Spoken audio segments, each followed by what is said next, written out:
শিশু অধিকার নিশ্চিত করতে সারা দেশে পালিত হচ্ছে বিশ্ব শিশু অধিকার দিবস।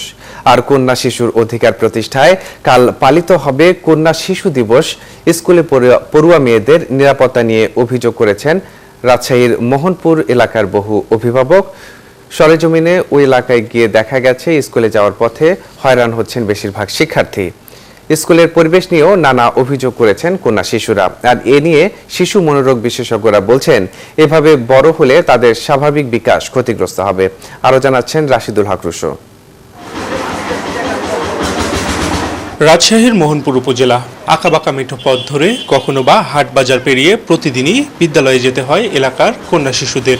তাদের অভিযোগ, আসা যাওয়ার পথে প্রতিনিয়তই হতে হয় হয়রানির শিকার। রাস্তায় কেউ ডিস্টার্ব করলে তাদের প্রস্তাব তো প্রত্যাখ্যান করা যায়, কিন্তু প্রত্যাখ্যান করা সত্ত্বেও দেখা যায় অনেক ক্ষেত্রে ওরা আবারও ডিস্টার্ব করে। কিছু কিছু ছেলেরা আছে যারা কিস করে, কিছু মানে খুব খারাপ ভঙ্গিতে কথা বলে।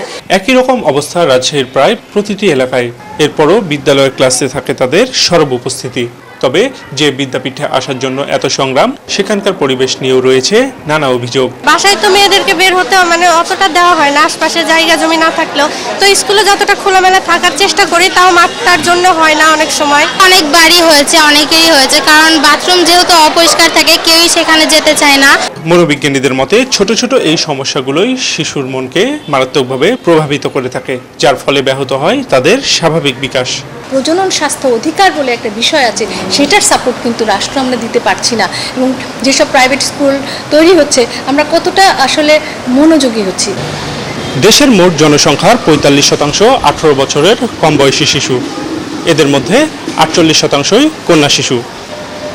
এই যখন পরিসংখ্যান, তখন ছেলের পাশাপাশি কন্যা শিশুর প্রতি বাড়তি নজর দেওয়ার সময় এসেছে বলে মনে করেন শিশু অধিকার কর্মীরা। রাশিদুল হক রুশো, ৭১, রাজশাহী।